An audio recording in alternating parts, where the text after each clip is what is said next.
everybody, welcome to my channel. My name is Sharon and this is a channel that is dedicated to all things related to narcissism.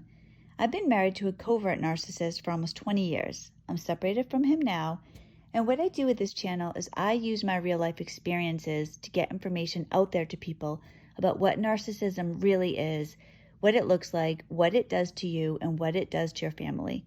In today's video, I'm going to discuss one of the more difficult aspects of recovery from narcissistic abuse, and that is the obsessive thoughts, the constant rumination about what went wrong in the relationship. How could this have happened? Why did this happen? This type of thing happens frequently when a narcissistic relationship is over or when you know the truth about who the narcissist is. You experience what's called cognitive dissonance. So that technically is having two or more conflicting beliefs, attitudes, or behaviors at the same time. So the person you believed you knew and now the person you know them to be don't match, and your brain wants naturally to make sense of this. Ultimately, it can't happen because there can't be closure in a narcissistic relationship because the narcissist is not emotionally healthy. They are so far out of the range of normalcy that you're never going to be able to have that closure that you naturally seek. And that's where these ruminating thoughts come from. Because there's no closure, your brain can go crazy obsessing, wondering about this, thinking about this, being horrified by what's going on. It doesn't make sense, and you want it to make sense. So you think about it all the time. You're trying to make something that can't happen. Essentially, when you know that you're with a narcissist, when you understand that this person was conning you, that they're not who they said they were, it's like the person is dead. It's not like a normal breakup, where a relationship ends, even if it ends on bad terms. The person cheated on you or something like that, you still knew who the person was. Maybe you didn't know they were capable of cheating, but the core of the person was real. So even after the relationship ends, you still know the person. That doesn't happen with a narcissist. You never knew the person. Everything you knew about them was fake. It's what they wanted you to think, but you didn't know this. It's a huge blow to your ego, and it's a shock. It's really like a death. There's that before when they were alive, and now the new life with them dead. So you have this life before when you didn't know, when you were living under the illusion of who they were, and now you wake up to this stark reality to who they really are, and it doesn't make sense, and you're trying to make it make sense. How could this have happened? Why did they say this? Why did I believe it? How could I have been conned? How did this happen? What happened to me? What happened to my life? What about my kids? I mean, if you have kids, it's even worse because then you're obsessively thinking about how this is affecting them. I'm a single mother now. How am I going to survive? How are my kids going to be okay? Are they ever going to be happy again? How are they going to handle their father having nothing to do with them? These things will drive you crazy. It goes on and on. For me, I was thinking about this all the time. For many months, it was constantly on my mind. It would drive me absolutely nuts. I would wake up in the middle of the night to go to the bathroom, and right away I'd start thinking about him. Why did he say this? How could I have fallen for it? I mean, this happens over and over and over. For people that this is happening to, I want to offer you some hope. It has gotten a lot better for me, and I'm going to talk about how it got better for me and how it can get better for you as well. Because when you're ruminating about them, when you're obsessing over them, they still have you. When you were with them, they controlled you. They owned you. They made all your decisions for you. Even if you thought you were making decisions, they changed the way that you thought about life. You didn't know what was going on in your own life. They were cruel and abusive. So now that you're free of them, now that you're trying to get free of them, you need to have them lose the grasp on your brain, because essentially it's like that saying, they're living rent free in your head. That's what's happening. You live, they live with you still. So now this sounds a lot simpler than it is. I understand that. But the first thing you need to do if you're having obsessive thoughts is be committed to ending the obsessive thoughts, to learning to accept, and I realize this is not an overnight situation, but to learning to accept that you cannot get closure, that it's almost like if somebody died suddenly, like they're not coming back to life. It's very traumatic and it's a very difficult thing to do. But once you're dedicated to it, this is when change can happen. It's like if you needed to lose weight, right? Or if you wanted to quit smoking, whatever it is, there has to be that moment where you decide, all right, this is going to happen. I'm going to get better. I'm going to move on. I'm going to get over this. Because until you have that moment, even if you can't make it happen right then, but just dedicating yourself to it and doing things, essentially you need to do the things you don't want to do when you have to do them in order to do this. That's a little confusing, but basically, you have to be committed to this, even when you don't feel like it. Because if you keep letting yourself drift off into fantasy land where you're trying to go over the relationship in your head, and logically, there's never going to be a conclusion. You're never going to have peace that way. You're not helping yourself. You have to put yourself first. And of course, if you've been in a narcissistic relationship, you're so used to putting the other person first because there is no mutual relationship. And you realize that once you're in the recovery stage, once you're not with the person anymore. I can't believe some of the things that I put up with and some of the things I did. The whole relationship was one direction towards him, trying to make him feel good, doing what he wanted. He would be incredibly abusive. He would give me silent treatments. He would be cruel in so many ways. And I would be begging him to talk to me, begging him to forgive me when he did things wrong. This is the type of thing that happens when you're in a narcissistic relationship, and it's part of the rumination. You get angry. That's part of it too. You get pissed off. How could this person do this? I mean, you get to the point where you hate the person and you're still ruminating about them. So the first thing is to be dedicated to stopping the rumination. Think of yourself first. A lot of people who have been in narcissistic relationships are really sensitive about narcissism. And then they think, well, if I'm putting myself first, now I'm a narcissist. It's not narcissistic to put yourself first. It's narcissistic to abuse other people. To think about yourself, to the exclusion of everybody else is narcissistic. But to put yourself first when you are going through a recovery process is not narcissistic. Think about if you broke your leg or something and you're going to physical therapy, you're not going to think, oh, I'm putting myself first, I'm taking care of myself, I really shouldn't do this. No, you have to do that because you need to get strong so you can walk again or, be functional again or do the things that you want to do again. It's like that with narcissistic abuse. You've been abused. You need to take care of yourself. You have to put yourself first because you can recover. A narcissist is never going to recover. They're always going to be a narcissist. That's never going to change. You were a victim of abuse. You were abused. You were injured. You were psychologically injured. Think of it like I just said, like you break your leg, you break your arm. You're injured. It's a temporary situation.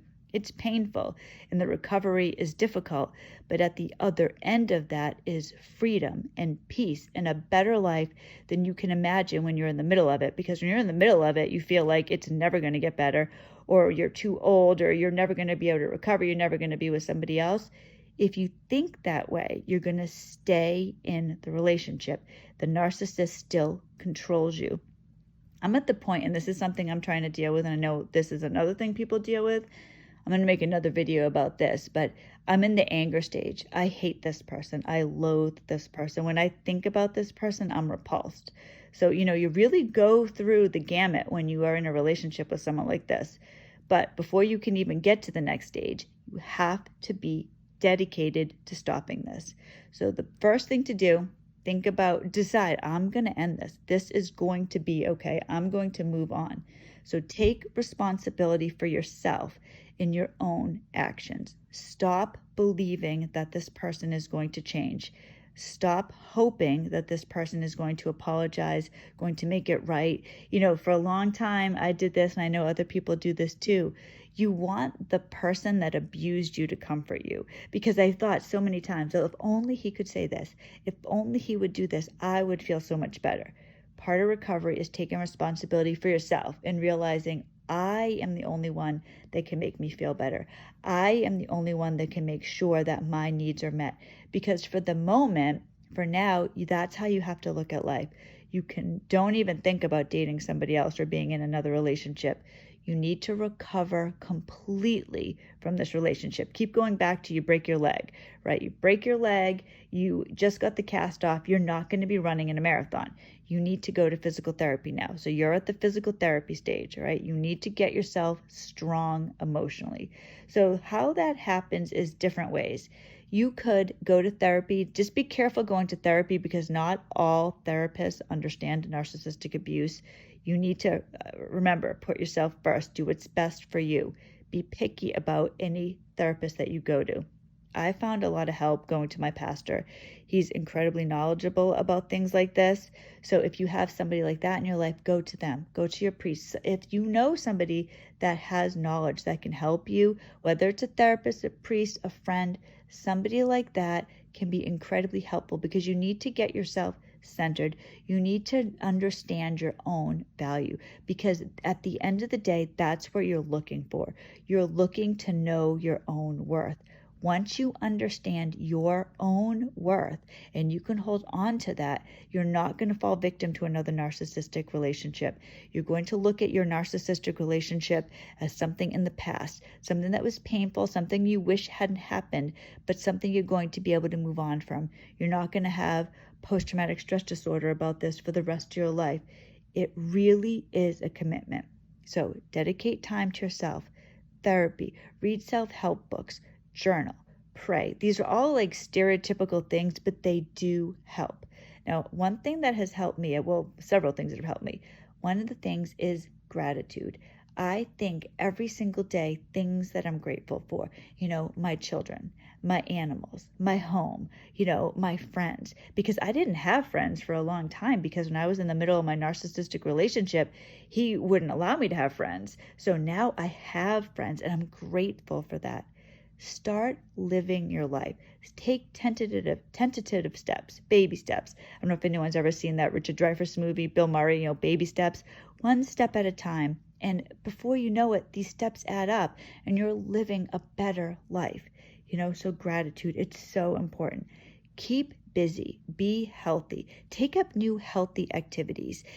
I've always been relatively healthy, but in the last couple of months, I've really made an effort. Like I love soda. I love to drink diet soda, drink a lot of soda. I've been trying to cut down on that, drinking more water. I've been trying to take a conscious effort on my health, making sure that I'm the best that I can be because I look better, I feel better, I'm better when I'm at my best. I'm a better mother, I'm a better person, and I try to have joy in my everyday life.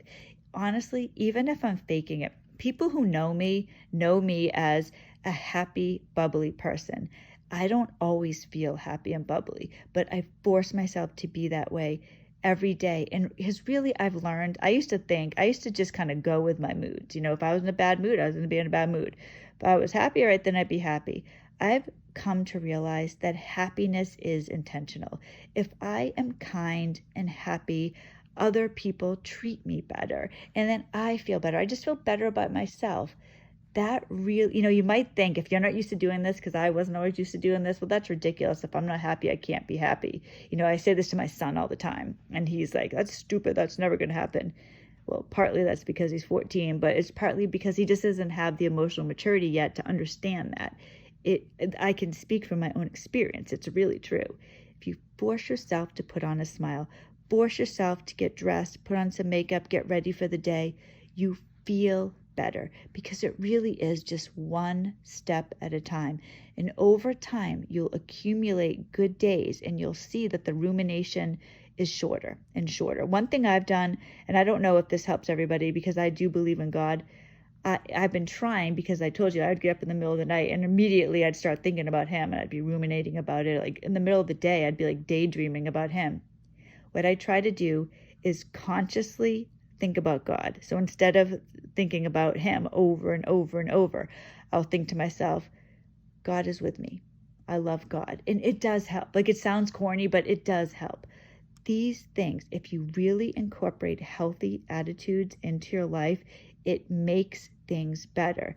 They're cliches, but they really work. And I want you to feel better. I want you to be out of the clutches of the narcissist. This is how you do it. It can happen. It will happen. Give it time. Unfortunately, there's not an easy fix. There's not some pill you can take. There's not some magic words I can say, and then you're not going to do it anymore. But if you make the commitment, think about if you're losing weight, you have to, at one point, make the commitment that you're not going to eat junk food, or you're going to cut back, you're going to start exercising. That's how you lose weight. If you want to get over the obsessive thoughts, you need to start every day committed to this and doing what you need to do when you need to do it. Don't just think it's going to magically happen. It has to be a conscious effort, and it will happen. Just like one day you woke up and you knew that you were with a narcissist, or you knew this person was bad news, if you do this, one day you'll wake up and you'll realize it's better. I feel better. I'm better today. Then you can move on into the relationship that will make you happy. You can be a better person, a better mother, a better father, just everything. I want this for you. I know you could do it, because if I could do it, you could do it. So really, I know you can do this. Thank you so much for watching this video. I hope this helped. I really support all victims of narcissistic abuse. Thank you for watching. If you liked the video, please give it a thumbs up. Please subscribe to the channel, and I make videos every Monday, Wednesday, and Friday. So if all goes well, I will see you on Friday. I hope everybody has a wonderful day.